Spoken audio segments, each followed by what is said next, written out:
We will start Jeju Universal Design for Peace and Prosperity. Before we start, I will going to introduce the chairman of today. Our chairperson, Kyung Young-kim, is the branch manager of Korea Color Universal Design Association Jeju branch. He has been active in design since 1995. Also, he has a high interest in the environmental creation in Jeju area. So now I will hand over the microphone to Chairperson Kyung-won Kim. Good afternoon, everyone. I am today's chairperson, Kyung-won Kim from Korea Color Universal Design Association Jeju branch. So this session,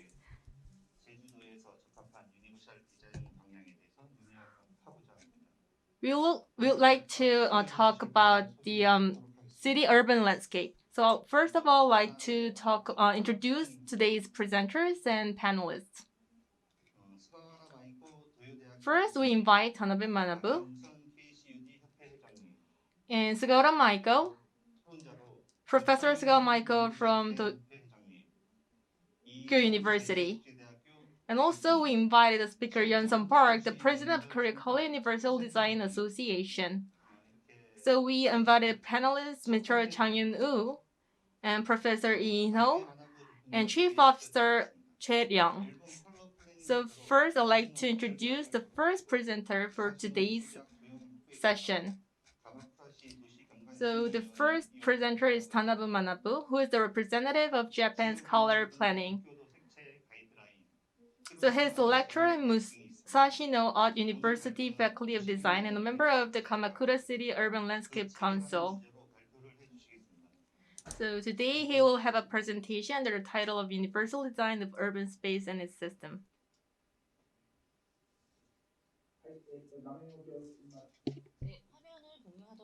I would like to share my slide first. Can you see my slides on the screen?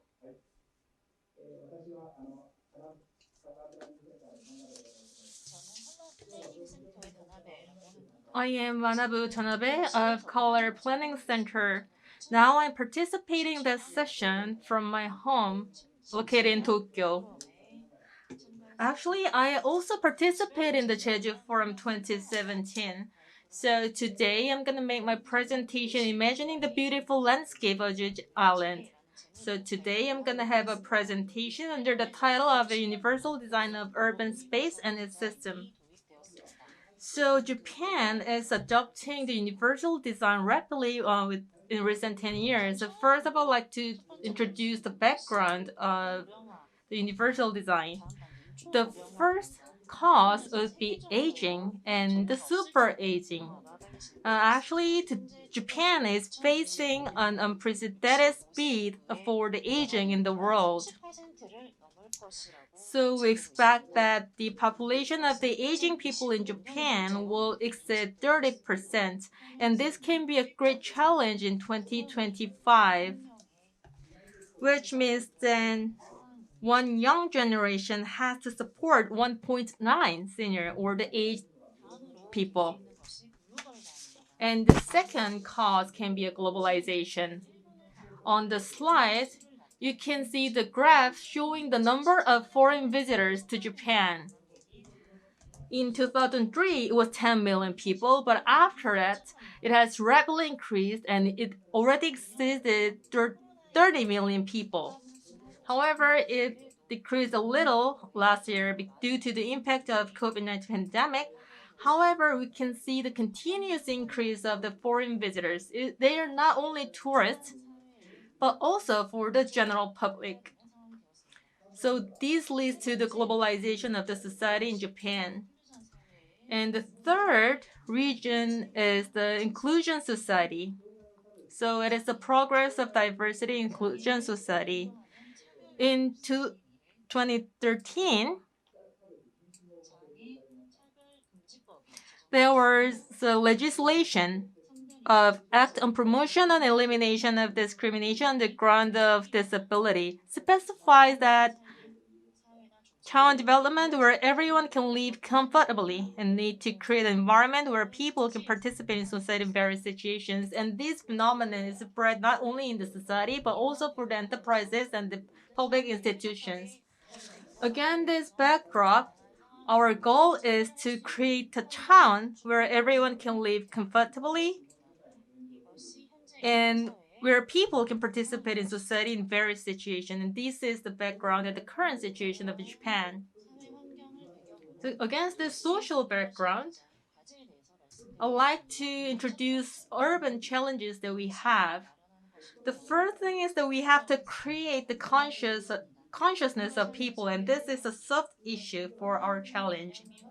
So under the concept of the universal design, the concept itself is spreading, but still not many people are active in practicing this idea. Therefore, we have to spread this ideology, and in order to do so, we have to foster talent. Also, we have to understand the emotions and the situation of the weak people. And also, we need to promote universal design for the city and facilities. And actually, this is the hard policy for promoting universal design. So for the city and the traffic environment, we have to promote infrastructure policies and strategies.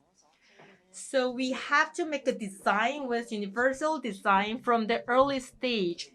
So from 1960s, we installed blocks on the road, but actually the design itself was the priority. So we laid the yellow lanes for disabilities. However, the function itself was quite poor. So there was no meaning for installation of the disability systems on the road. And for the third subject, I'd like to talk about the information for promoting universal design.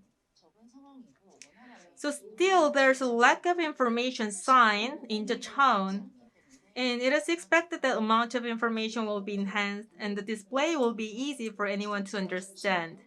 So in order to enhance the information system, the local governments are now trying to promote universal design across the country. As you may well know, the universal design itself includes various elements including environment and products, and they should be interconnected to fully show their functions. For example, foreign visitors can move to the city side by using subways or bus, and they can walk on the roads in order to go to their hotels or accommodations. And in the process, we have to apply universal design in order not to make any like hurdles or the cutoff in the journey. So now I'd like to talk about the basic principles of a universal design system. So this should be for all the people, not only for the disabilities. And also we need to combine the soft and hard aspects of the city design and for the urban universal design. So we need to fully appreciate and realize the value of the universal design. In order to do so, we can start things that we can do step by step. Well, it cannot be perfect from the first step, but we have to understand that. And for the execution process, in order to realize the urban universal design, the usability is really important because there are a lot of people with different uniqueness characters, and we need to like induce cooperation among them. Also, universal design should be the priority among other initiatives, and in order to do so, we need to build independence and self-subsistence. So the power can lay their like strengths to change this urban universal design. So, and we need the support from the third party to do so. And now I'd like to talk about the planning of the universal design. And there are 7 principles for universal design, and I believe you may well be aware of this. This was made by the Leonardo base. everyone can use the universal design. So the first principle is the equitable use and flexibility in use. And it should be simple and intuitive. The fourth principle is perceptible information. Fifth is tolerance for error. Sixth, low physical effort. Lastly, the seventh principle is the size and space for approach and use. So there are 7 principles for the planning of universal design. With this principle for urban space, we can realize universal design. So as I already told you, it should be for everyone, and we should add a uniqueness of the local areas and the characteristics of the region.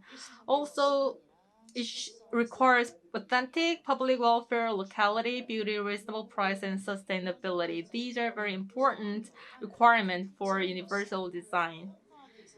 And also by practicing evaluation improvement, we can enhance the general universal design, and it is really important factor to implement the universal design. And the effect of universal design includes enhancement of local community,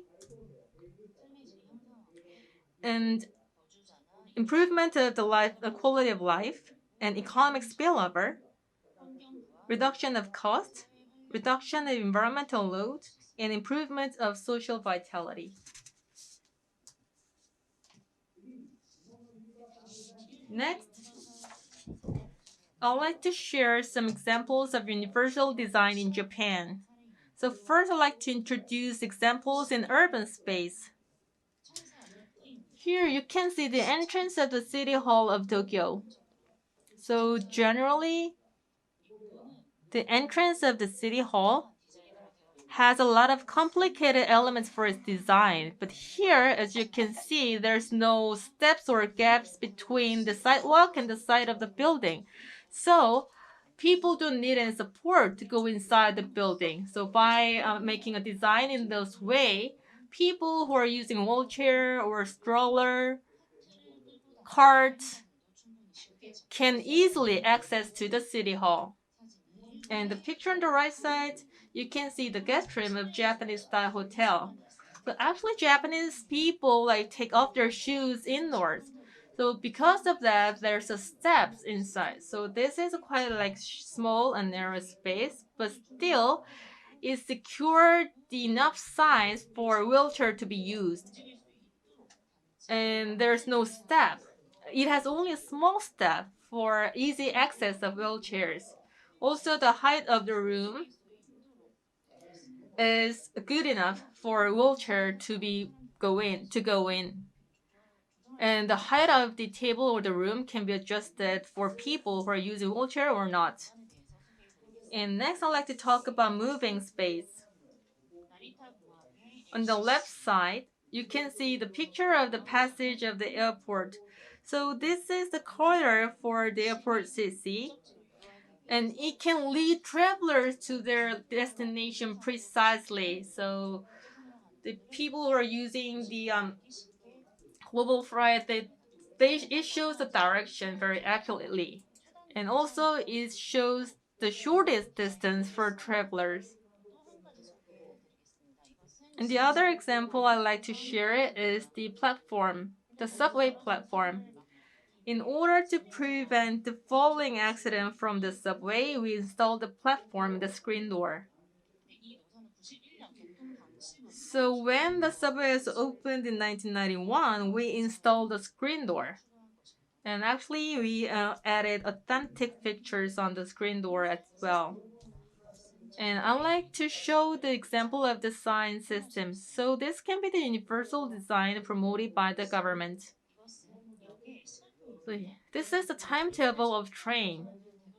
The train lanes of the big cities in Japan are quite complicated. There are different lanes and different destinations.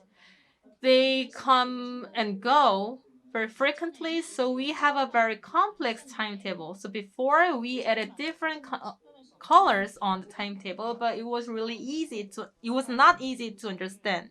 So we added different features like shape, colors, in order for public to understand easily. And on the right side, you can see signboards of the walking smoking prohibition. So the yellow itself doesn't make good harmony with the urban space. So we changed the signboard, which is in harmony with the city landscape.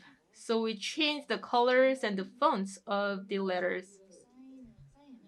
So on the signboard, as you can see, there are some foreigners, not only in Japanese and English. We also specified Koreans and Chinese. So the Japanese sign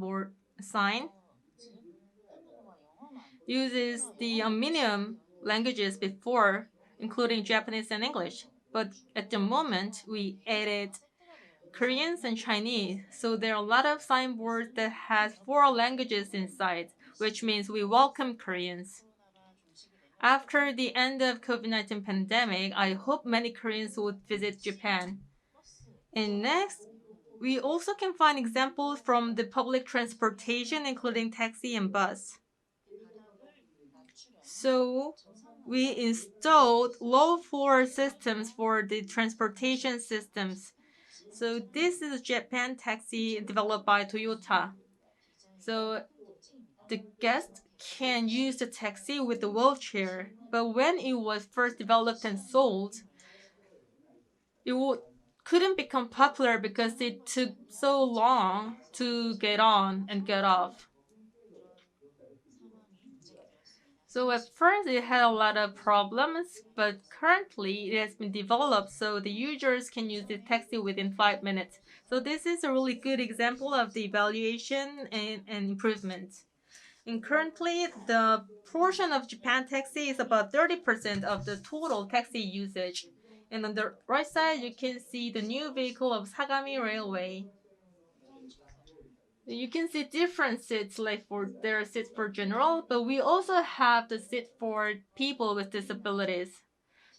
So we use different textures and height, but in the past we use all the same systems and design to the seats, but currently we vary the height of the seats on the left side and the right side. And on the right side, for the seats for the disabilities, you can see we also added handrails for the seats. So far, I've shared examples of universal design in Japan.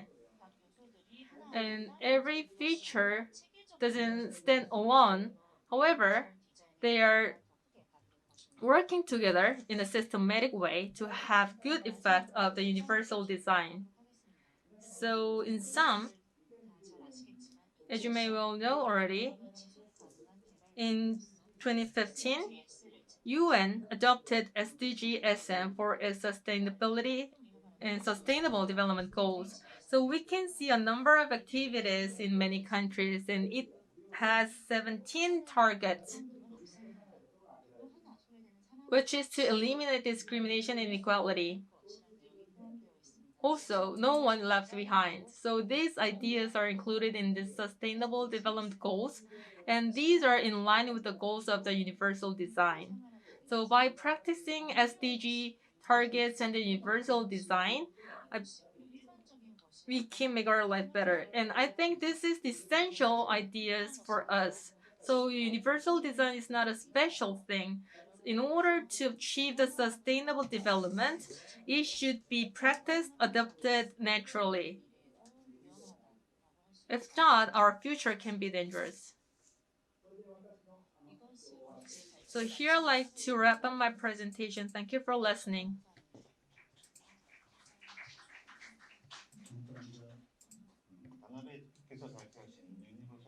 Thank you very much. Because Japan has developed a very good system of the universal design, I think that is the reason of the successful case of universal design in Japan. Next is the second speaker. We have Professor Sugiwara Maiko from Toyo University.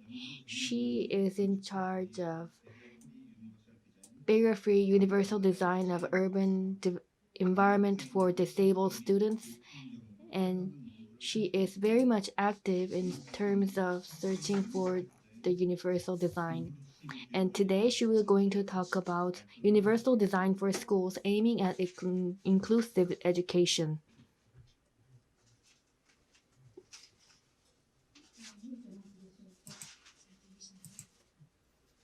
Can you hear me well? Please wait for me to adjust.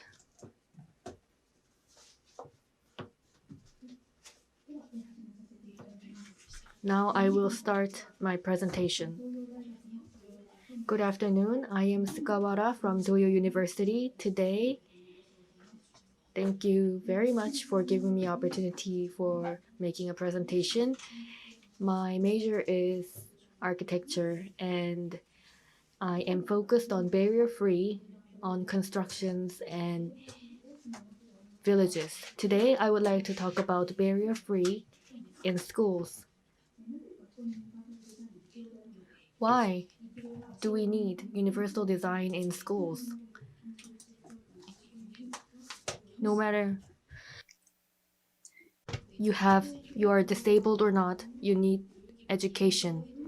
So if we change the education, we can change the society. This applies to all countries. Schools are a little society for children. That little society, children with disabled and children without disabled should live together so that we can deal with disability more deeply. I know that there can be bullying or fighting, but those negative effects may be the opportunity for us to understand each other a little more. So during the school activity, students who had learned about the disabilities and this disabled friend, they will have better life after their graduation. So we have to think about the education itself, but at the same time, we have to think about the school facility. So everybody needs to have the environment for school education. Today, I would like to talk about barrier-free in schools and why do we need barrier-free in school and what kind of activities are going on in Japan. First, I will going to explain the summary of the barrier-free in terms of Tokyo Olympic preparation. We only have a month left for Tokyo Olympic. There are some opinions that the Olympic may get cancelled, but I know that barrier-free operation is continuing in Japan, and I would like to talk about barrier-free obligation. Disabled groups, parents with disabled kids had been prolonged for this act revision for a long time. So in order to make schools for all children, so I will going to explain based on the report that's been reported by the Ministry of Science and how we're going to make this is very important. Lastly, I will going to talk about inclusiveness in education and how we should do the color universal design. Then, what changed and will change with Tokyo 2020 as a turning point?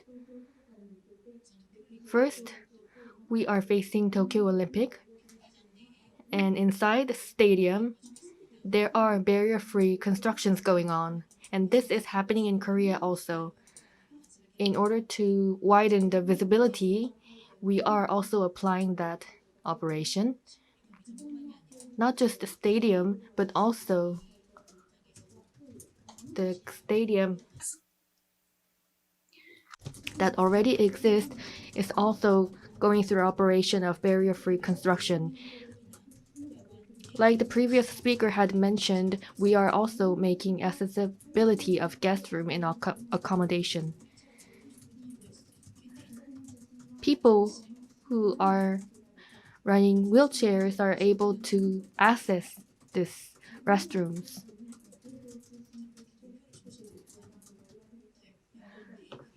Hotels ryokans in Tokyo are going through barrier-free operations.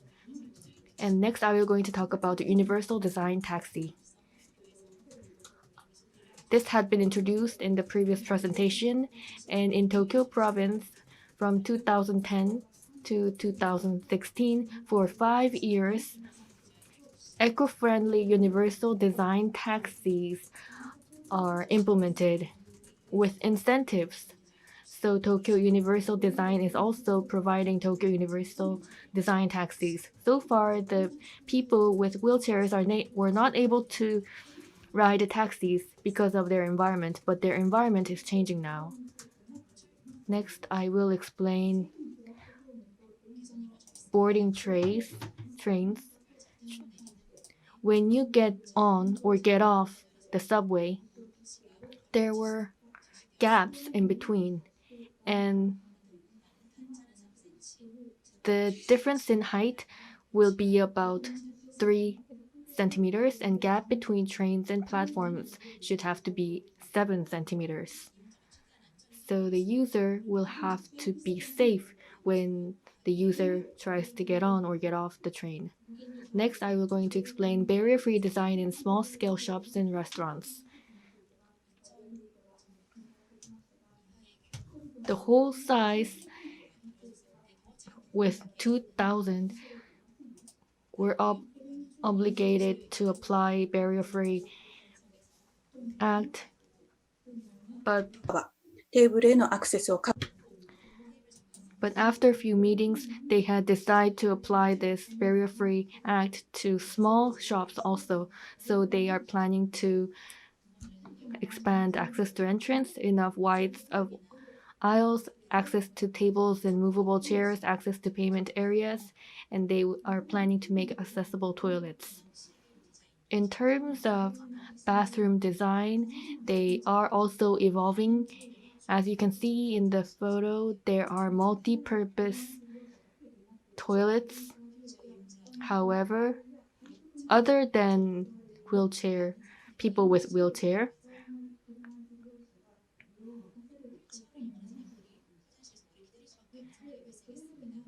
there used to be a circumstances when people with wheelchair has to wait for a long time. So we are planning to 例えばこちらの expand the function. So like you can see it here, there are many different concept of bathroom and with many different functions. So 少し広めのブース、 the one you see here, you can go in with wheelchair. The next, you cannot. The next is a changing room with a foothold. So each restroom has its each function.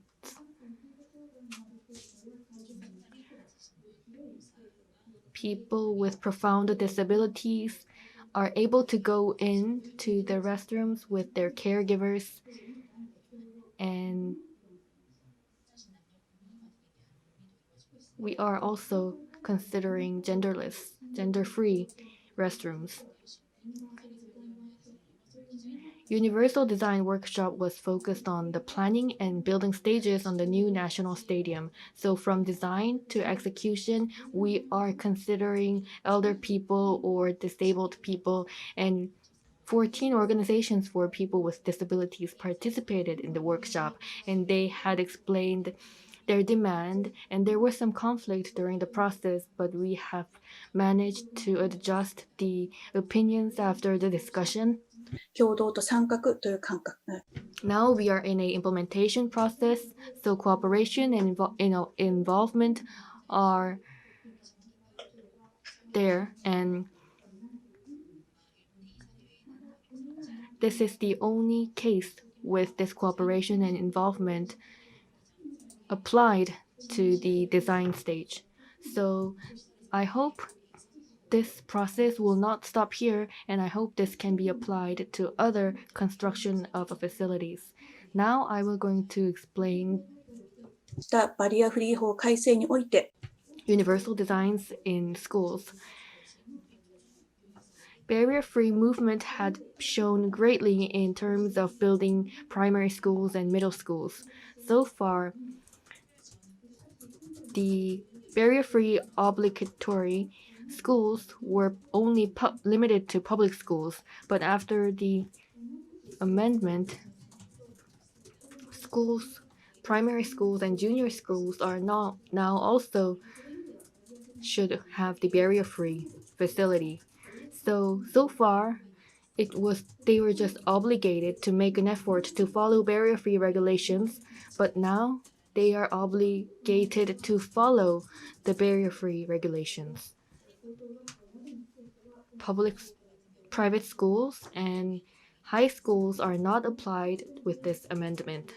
So far, not all education facilities are obligated to have barrier-free facilities. However, this amendment is a huge progress. If we look back, students with disability, エレベーターがない、トイレがないといった理 even though they apply for school, they had to give up 由の医学モデルという観点から見れば、 because they don't have the facility. So students with wheelchairs should be able to go up and down the stairs without help of their friends or teachers. But so far, those students needed help to go up to stairs.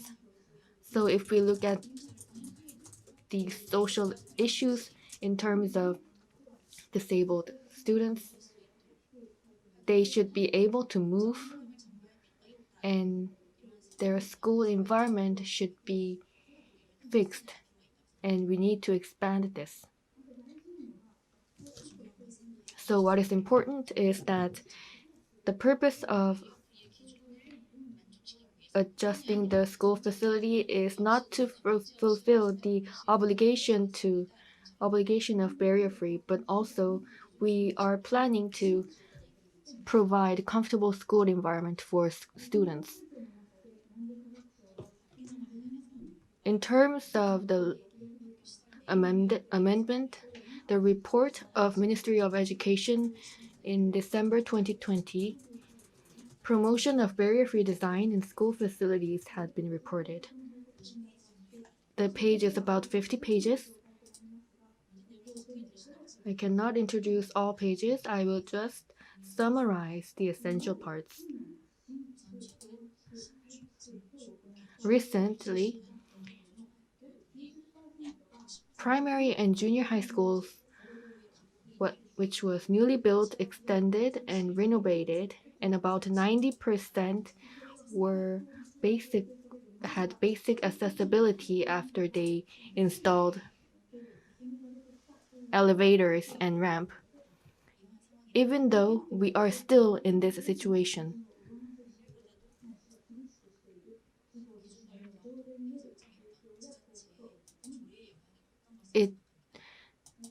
the act from the local government that had higher standard than the legal obligation were very effective in this process.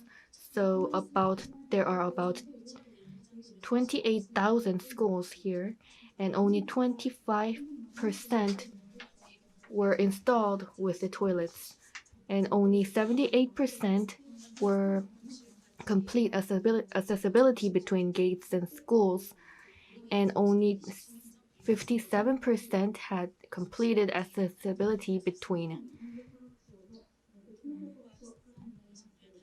And this is the other report from the Ministry of Culture.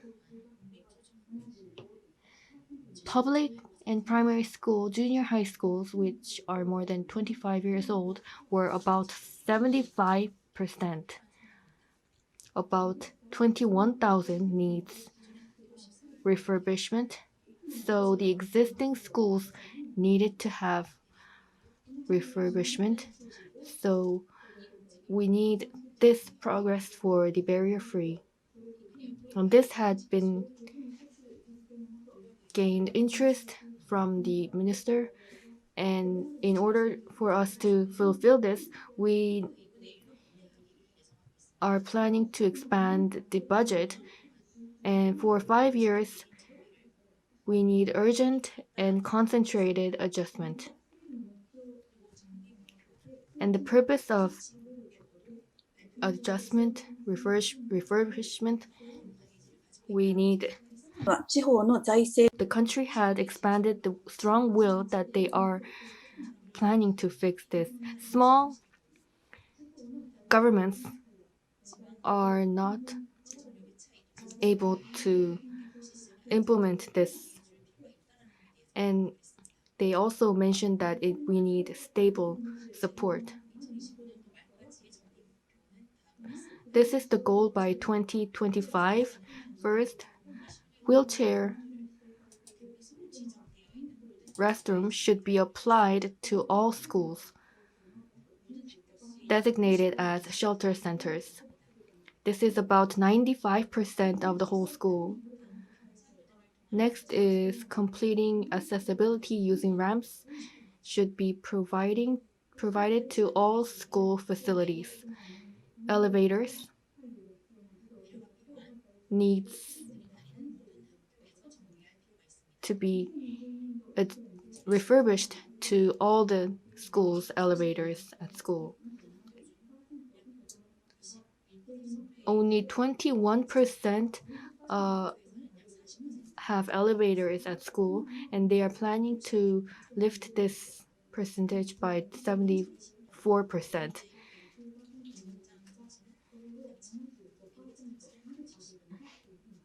The elevator installation target will be about 65%. Elevators, slopes shall not be installed anywhere. They have barrier-free design point. Students are using school facilities on a certain time zone, and they need to finish those activities in just 10 minutes or 20 minutes, that short time, so they need short passage. And we should not let them go through a long way because of the barrier-free zone. So according to Barrier-Free Act, restrooms that allows wheelchairs go in should be installed with more than one unit. But if we consider the guideline from the ministry, we need to have more than one restroom with wheelchairs.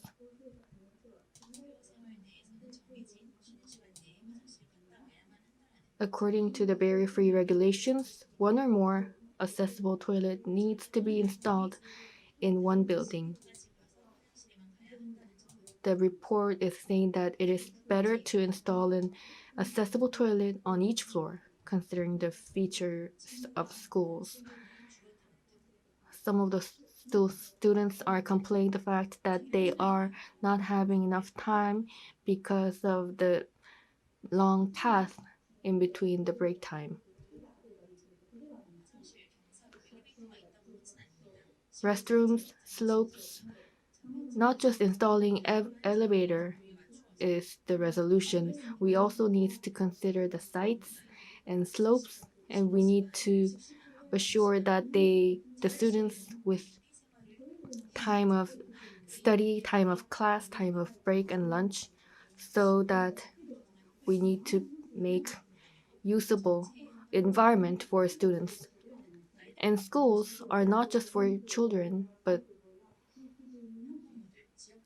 schools are for parents, teachers, and workers, and especially disabled or elderly people are also using the school. So we need to have school accessible to everybody. Elevators and toilets should be installed, but we also need to consider other arrangements. Lastly, I will explain education. You are looking at a textbook of my son and tablet PC given by the school. This is Color Universal Design of Textbooks. The publisher is also acknowledging the color universal design. The color schemes, light and shade patterns for better identification had been used here, and it is very easy to look, very visible. So some sections are divided into different colors, so not only by colors but also by figures and text.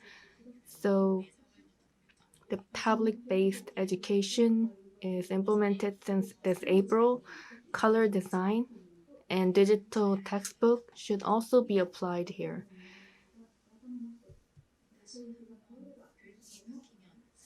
Once again, if we change the education, we can change the society. So if we want to change education, we need to change education facility. So we need to have environment for students with or without a disability so that we can isolate no one. Thank you very much for listening. Thank you very much. From the second presentation, we could hear a very good example for the very free education facilities that no one will be left behind. I think we also need a lot of efforts. So from now, I'd like to hear third presentation by Yeonsung Park, the president of Korea College Universal Design Association. She is the first designer of the Korean Industrial Design Exhibition, honorary chairman of the Korean Color Society, design advisor of the Seoul Metropolitan Government, universal design advisor of the Korean Land and Housing Corporation, and knowledge design consultant. She is showing active participation and experiences in the CUD area. So today she's gonna have a presentation under the title of Jeju CUD Village Creation Proposal.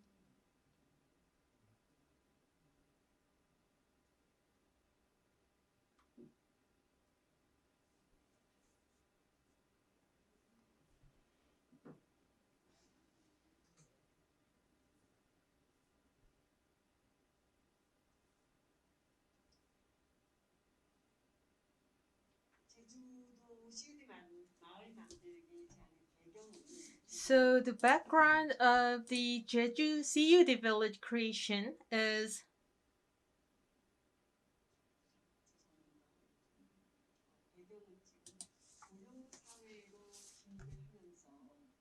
that Korea entered an aging society, and we could see the increase of the number of elderly people with the disabilities. So naturally, there was a social demand for the universal environment. So currently, we already entered the aging society with 16.5% of aged people, and half of them are actually elderly people with disabilities. So the social demand for them is increasing. So what is the concept or the design definition of the color universal design? So our proposal is for everyone. So the color universal design is a color design that considers not only the general public, but also all classes with various color vision due to individual genetic characteristics or eye diseases, such as the elderly, people who do not know Korean, and colorblind people. So the target and the role of CUD is to pursue a color environment where general everyone can easily access the information they need. So the target of our business is to present a model of the CUD environment in Jeju Island by establishing a case of correct application of CUD. Also, to do so, we will create a society where all people can live safely and comfortably in a comfortable environment. So our expected effect would be presenting a space and facility model where all classes, including the socially disadvantaged, and can enjoy a pleasant environment together without discrimination as a proposal for Jeju CUD village development. Also, we expect the spread of citizens' awareness of universal design through the creation of a CUD village inside Jeju Island. So this is the site that we designated.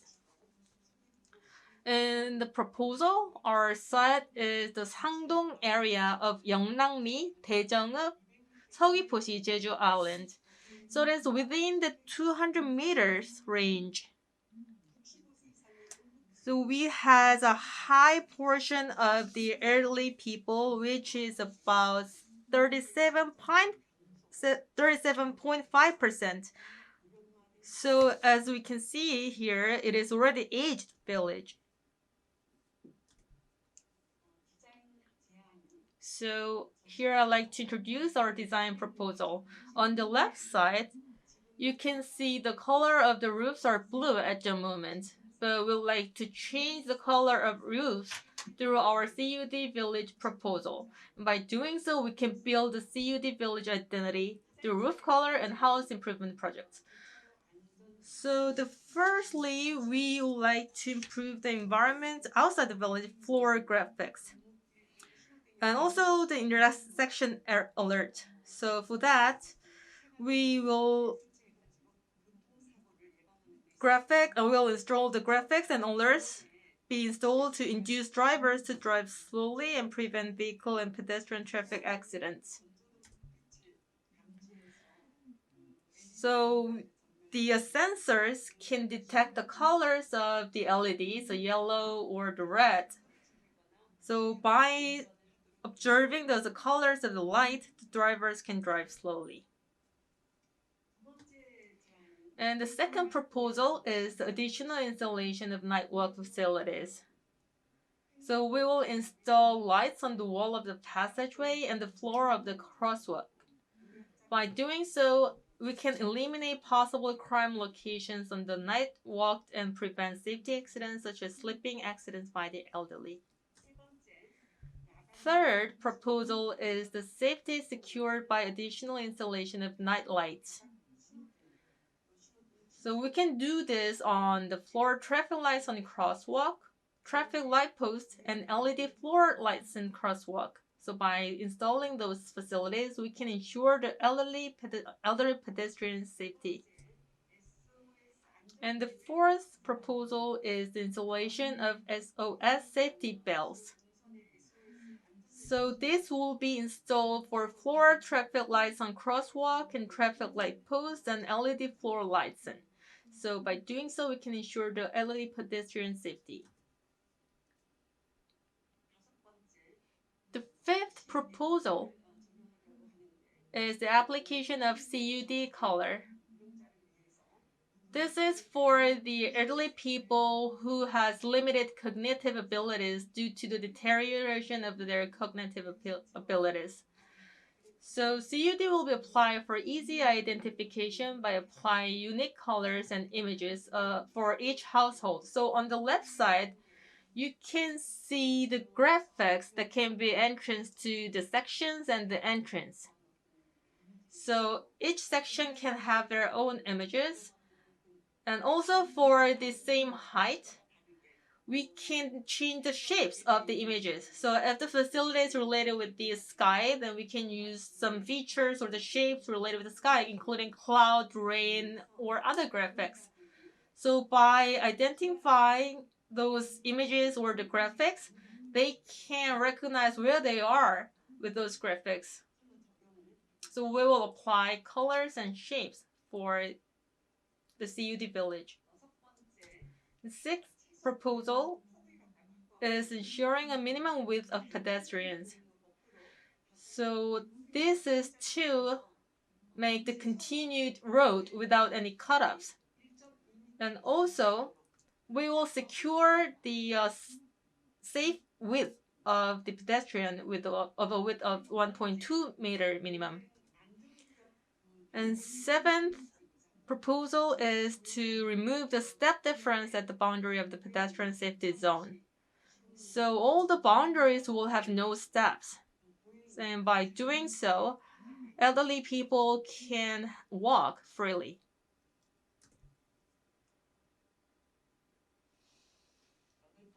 The eighth proposal is separating the entry section of the vehicle and modularization of drainage facilities. So by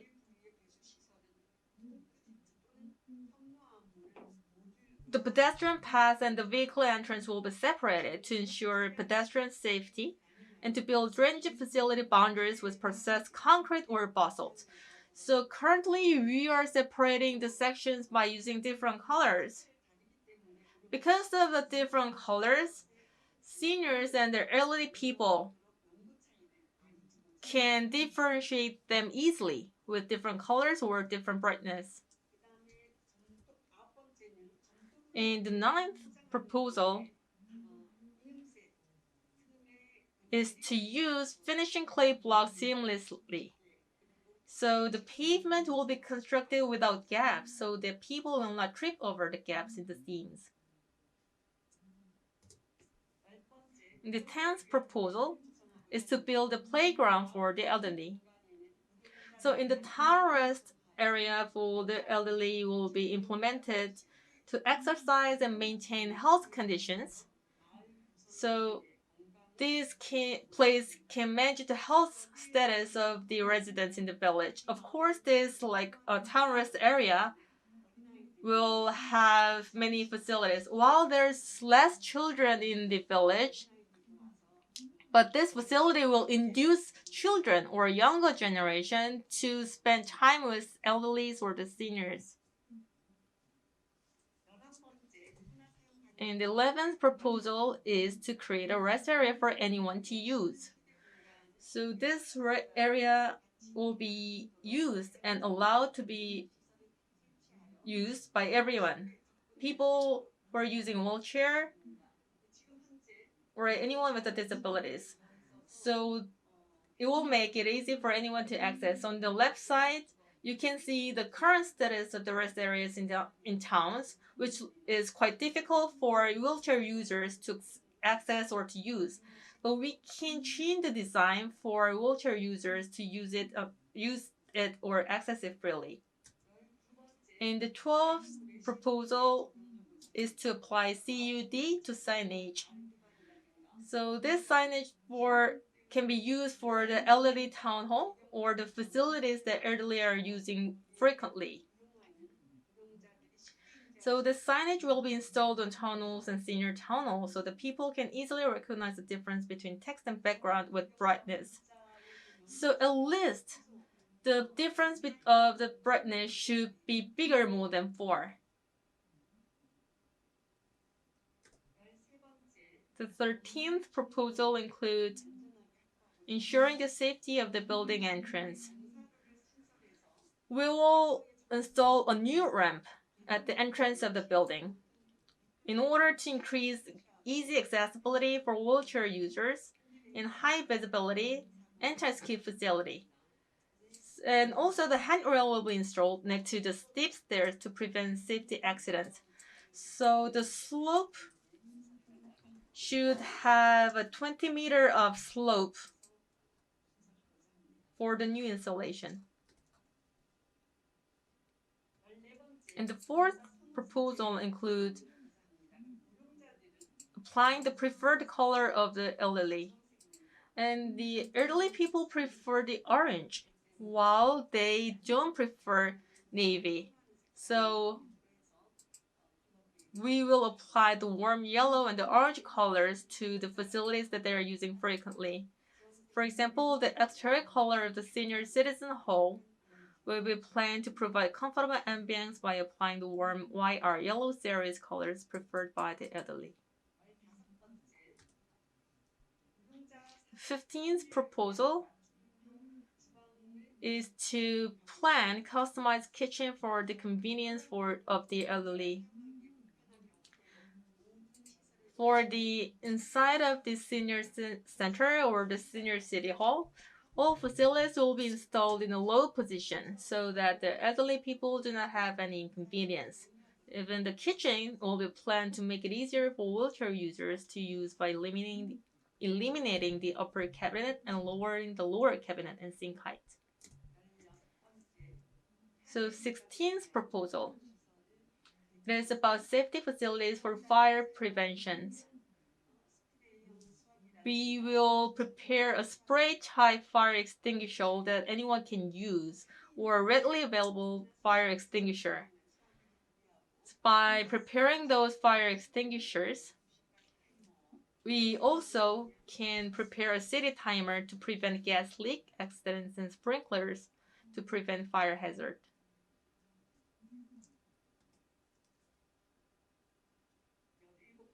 17th proposal is to design UD bathroom considering the safety of the elderly. So actually, design features of the bathroom has been explained from the second presentation, but also for senior people, the bathroom itself is where we have the most accidents inside. So the bathroom will be designed and planned to use non-slip flooring and handrails on the wall, in addition to installing an emergency bell at the bottom of the wall and on the handle in case of an emergency. So people or the users can rely on those handrails. So all these design features will support users to ask for the help in case of an emergency. And the picture in the middle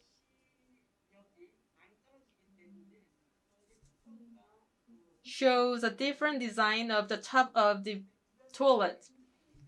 Because senior or the elderly people has very low visibility, it is really hard to distinguish for them to distinguish the cover and the toilet of the elderly people. So we apply different colors and shapes or the knob of the door.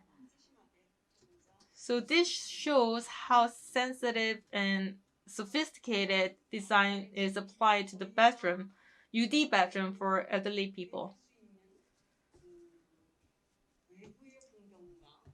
So there are exterior environment and interior environment that we can plan. So by selecting them well and carefully,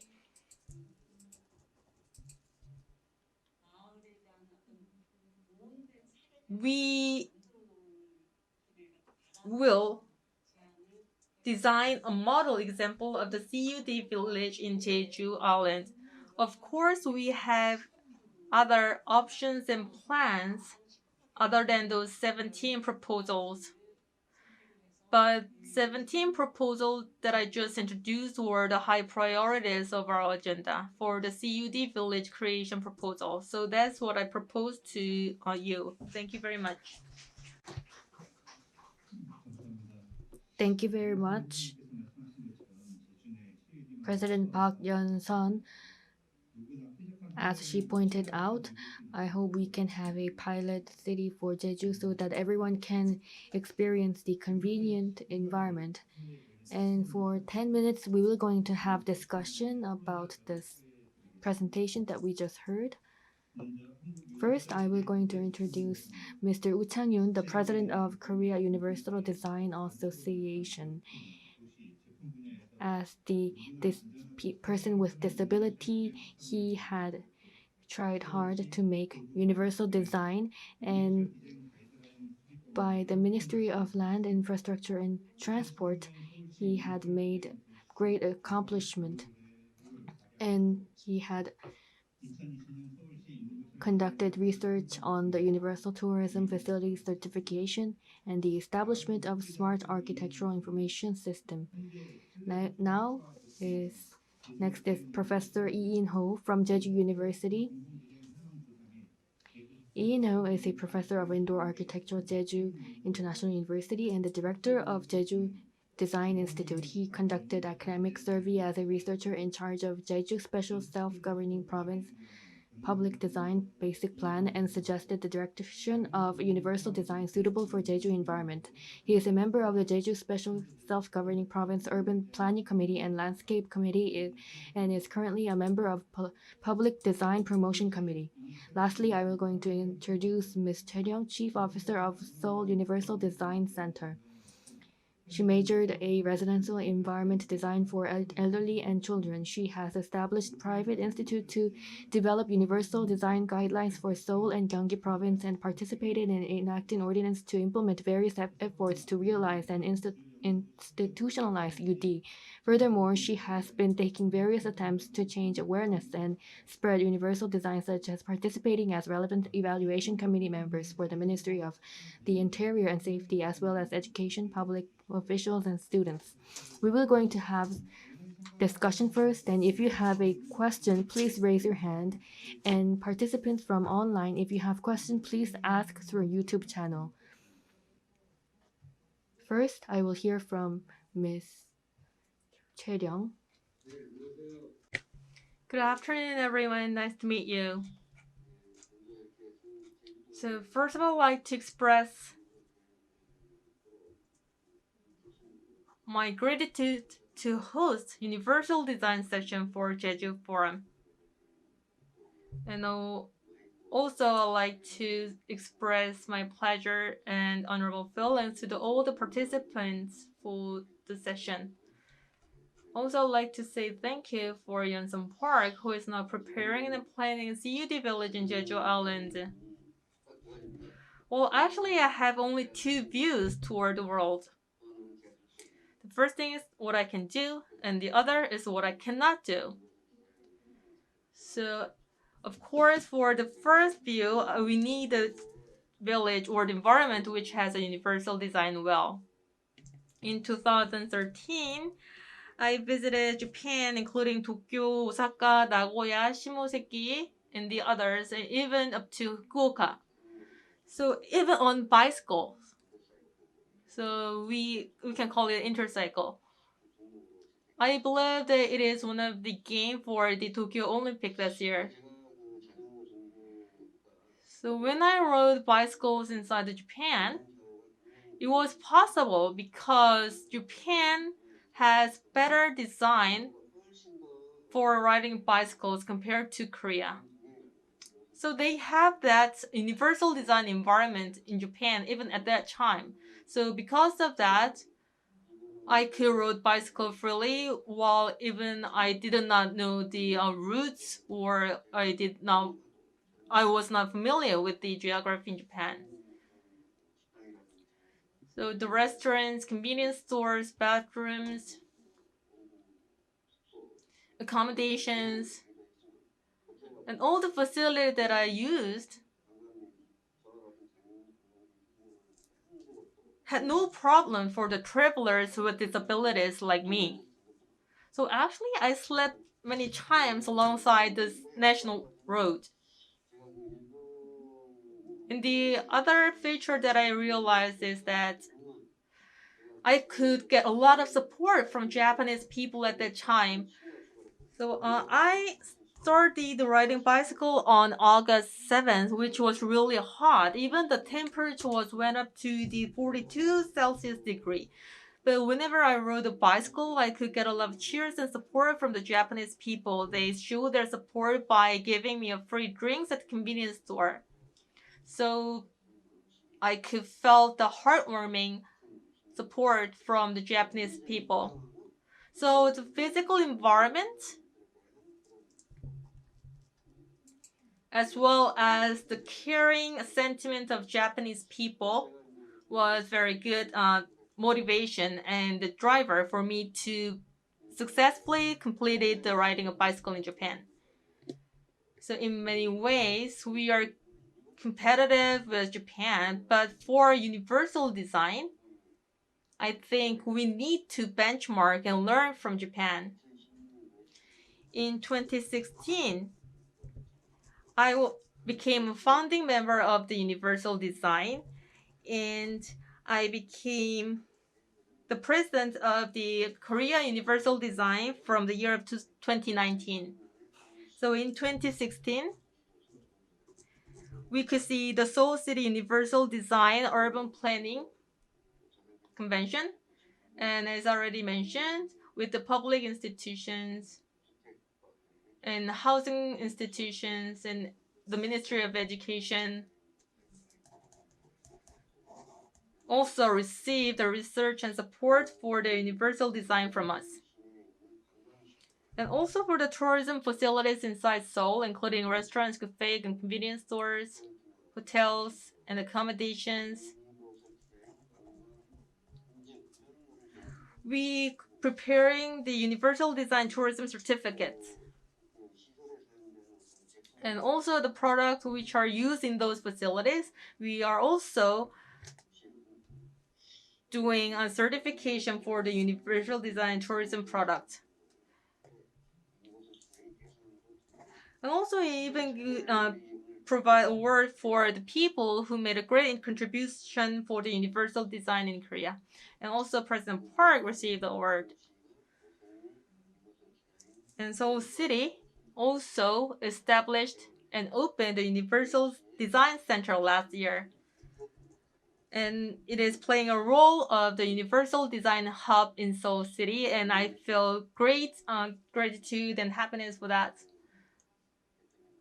The President Park and the Professor Mayoko are now participating in the forum and sharing the good examples in Japan. And actually, presentation was prepared really well, so I could understand it very well and clearly. I say thank you again. And also, Jeju is trying their best effort for universal design like Seoul City. So Jeju has a village with a high proportion of senior and elderly residents, and they are now putting their best efforts to create village for them. And for the work, the governor Hee-ryong and the public officials are making great contributions, and I like to express my gratitude for them. So with universal design, I hope Japan and Korea can cooperate and communicate. And also the Managu and Sunagara.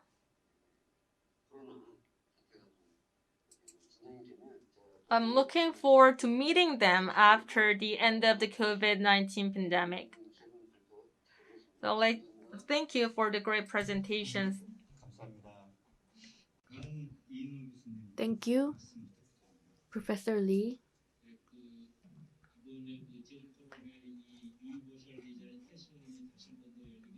I think it is very meaningful that we have another session of universal design in Jeju Forum again. And while I was preparing this forum, I know that there was another universal design session in 2017, and it's been 4 years since we had that session. And I realized that people are interested in universal designs. This year,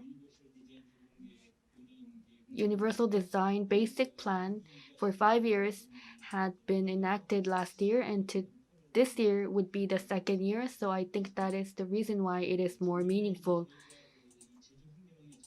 Last year, Universal Design for Jeju environment and how we will going to set the direction. There were many points, but we were very much focused on the accessibility. The ratio of accessibility was very high, and as you are all aware, Mount Hala is in the middle of the Jeju Island, and on west and east, the slope is about 3 to 5, but for south, the slope is about 5 to 10. So the land of Jeju Island is about 12 to 1. So how we are going to manage the slope area, and that was a big focus. And you will know when you travel around, the construction or accessibility is very difficult when there is a slope. So some path can go around the slope, and most slopes are basically resolved with stairs. And when we install the stairs, if you look at the advertisement, they say it is very difficult to climb like Mount Everest. So our another measure is to install zigzag type staircases so that we can overcome the difficulties caused by slopes. Like President Wu mentioned bicycles, there are bicycle lanes in Jeju Island, and when you go around the sea line with bicycles, it is very good, but it is almost impossible to climb Mount Hala with bicycle. So this island has both shortage and advantage, and resolving the shortage is our big challenge. And during the 3 days, the weather was very good. Jeju Island is windy and rainy every 3 or 4 days. So the environment of Jeju Island, it is about understanding the weather of wind and rain, and how we overcome and how we adopt to this natural environment is one of the challenge. In most landscapes and buildings are adapting, the concept of those are adapting to Jeju Island weather. And I think this concept is reflected to Jeju universal design. So 노출돼서 people, when they park their vehicles and when they get off the car at park, they are highly likely to get wet when it's rainy. So there is the need that we need to have some kind of rooftop so that they can avoid rain. People can avoid rain. For Jeju Island, for architectural committee, they are recommending soil from Jeju Island. And mostly the soil were made of basalt, but it was not appropriate for the construction. Then how can we mix this with the ingredient and materials that we used to have? And this was one of the biggest challenge. And now our world is becoming digital, and in this digital environment, smart bus stop, and in Japan there's smart restroom, and if we go abroad there are smart houses. This fast changing digital environment, what will our UD system should be?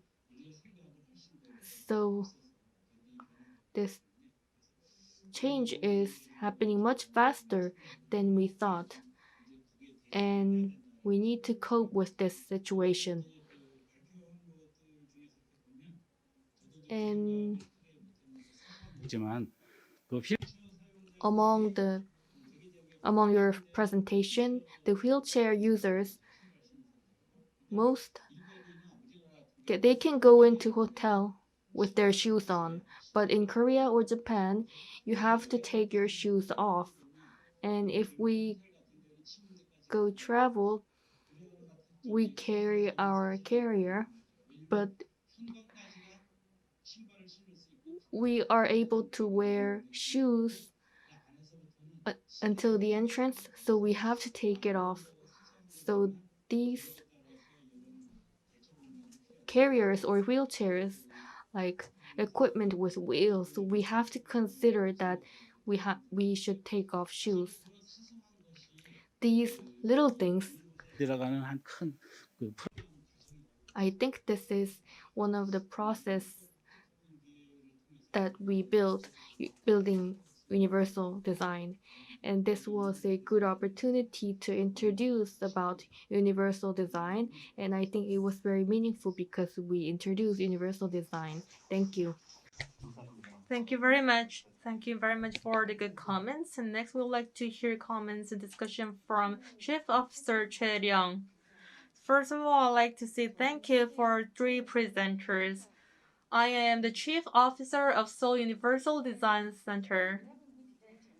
This center is the UD team. So, as a policy, we are pursuing the tomorrow that everyone can share. So now we are doing our works on researches or implementation or the promotion for universal design by making a subcontract for these centers. And actually our institute has been established for about a year. So now we are studying and promoting and everything. But I like to include my 20-year experience in the field in the past. However, what I felt is that there's a lacking understanding on site what universal design is. So as other presenters also already mentioned, universal design is a response for the diversity. And that response is now making separately for people with disabilities, for seniors, and for seniors. So it is a little stagnant. So that's what I felt inside. And what I felt sorry is that when we, during the transition from the BF to UD, the qualitative features of the UD, which can be referred as the diversification of the function, with the example of the bathroom.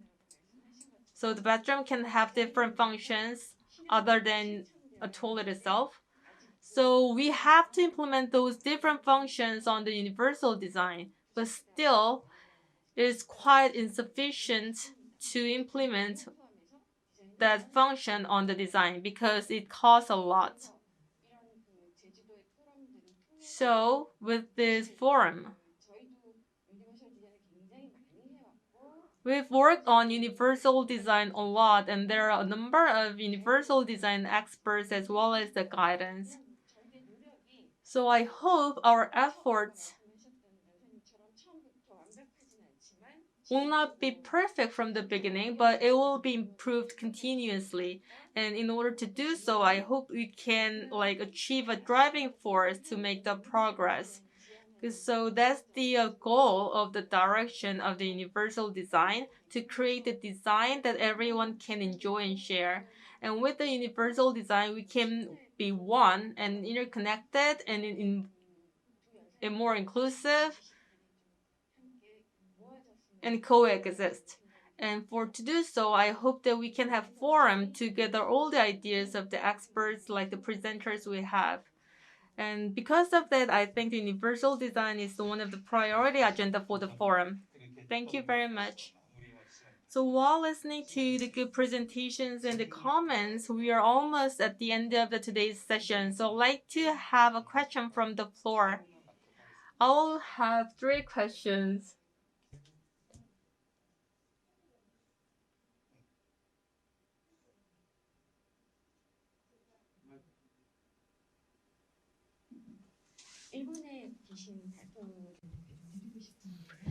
I have a question to the speaker in Japan.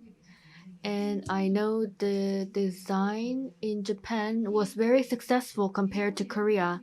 And especially the process had been very much organized. And based on that process, local governments and businesses are following very well. that top-down,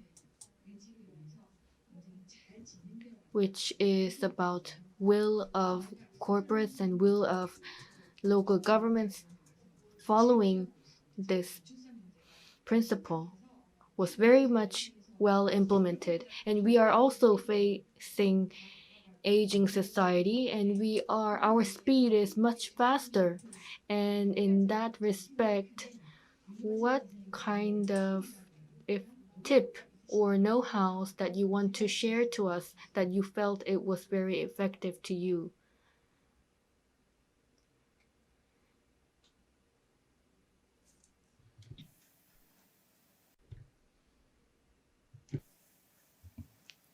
あ、田辺です。こんにちは。日本のユニバーサルデザインは、I am Tanabe. Japanese universal design is mostly done by administration, so we can practically say is government led. So we build basic things like country's law, and that system is very important. Other than that, corporate and government assessment criteria is changing. We call it ESG. Society, environment, and governance. This is the movement to assess 世界や環境への貢献を this. So not just the profit that corporate is making, they should also consider society and other issues in order to get good assessment. So if we don't design as ESG, we may get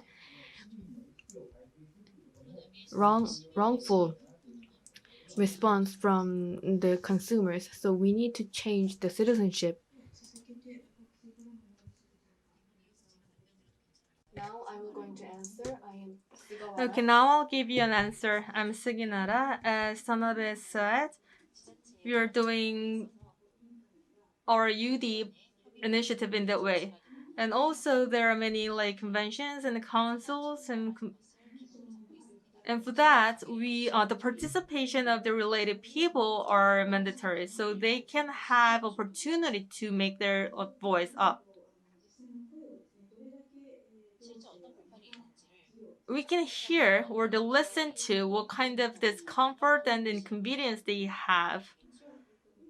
So the local authorities and government can hear their ideas and the realities. And as actually I already explained through my presentations, the impact of the global events, including Tokyo Olympics, the Paralympic, is very big. So we did a UD for these events, UD 2020 Action Plan. And with that, our universal design has been accelerated. And even after the Olympic, while the situation is not favorable due to the COVID-19 pandemic, universal design can be implemented more. And also, we are thinking very carefully how we can do it. And next, Mr. Wu will have a question.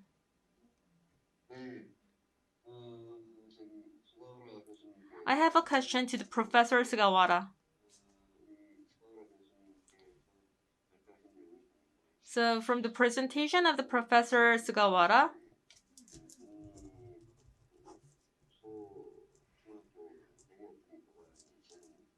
I could see a report published by the Ministry of the Science and Education of Japan in 2020, which is about the barrier for environment of the public elementary school, and I'd like to hear more details about it.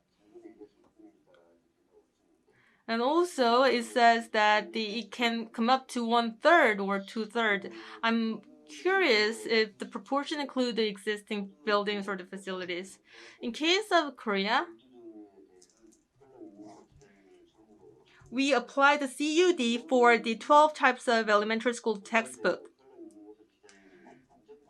So I'm wondering when Japan started to apply CUD for the textbook of the elementary school students.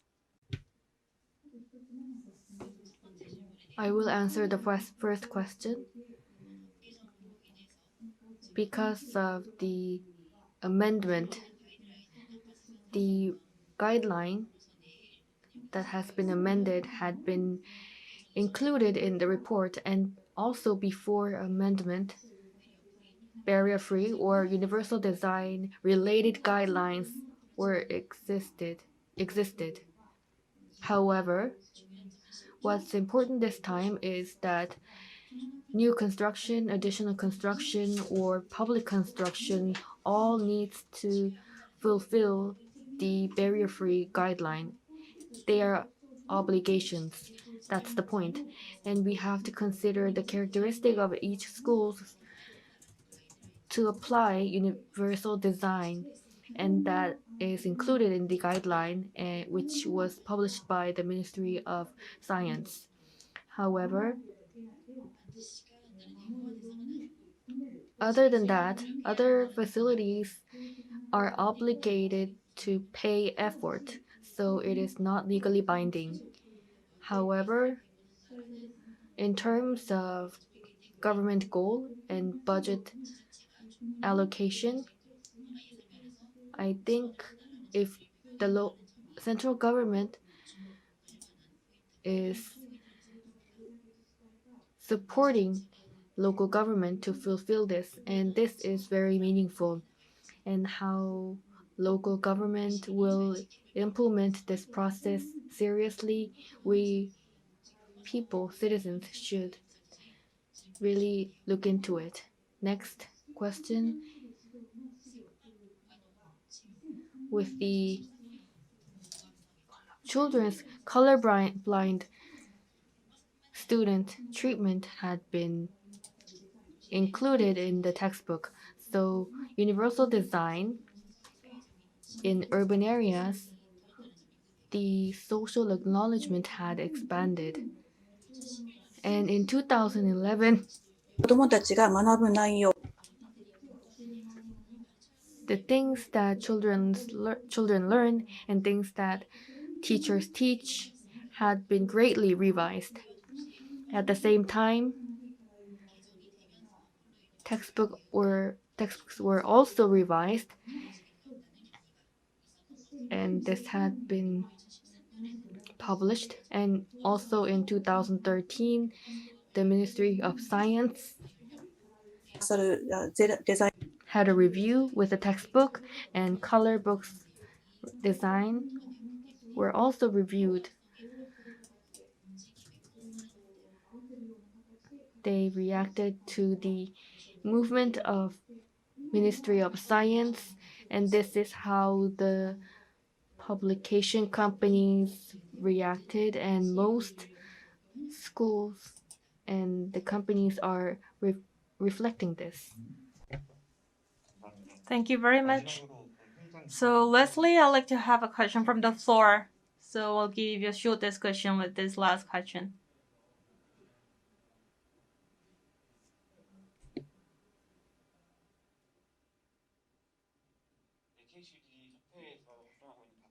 I'm Jongyang over KCD. I have a question to Professor Lee, who is studying the Jeju environment continuously. And actually, I visited the village in Yeongnam-ni. It was very serene and quiet village. So there are a lot of researches about the universal design, and there are a lot of projects relating with the public facilities and public villages. If we can successfully create the CUD village in that area, I think it will be the option number one CUD village in Korea. And for the perspective of the culture and tourism sector, what kind of effect it will have? Thank you for the question. While I'm listening to your question, so it cannot be a pilot village, but I hope it can be official first village of Jeju CUD village. So far, Jeju government had built a lot of related facilities like safety village and CUD village and others. And this year, also, we are now preparing a pilot or the model road just in front of the Hala Mountain, and it is also included in the Universal Design Project. So in Jeju, there are a lot of villages, including Seonguk Folk Village, as we have a Jeonju Korean traditional house, Hanok Village. So the problem of those villages are they can become at first, but as time goes by, the popularity goes down. So for the UD village in Jeju Island, it can be the number one. It can be the number one village. For the safety experience village, it is like engagement facilities, but it is more worthwhile because residents can really live in the facilities and the villages.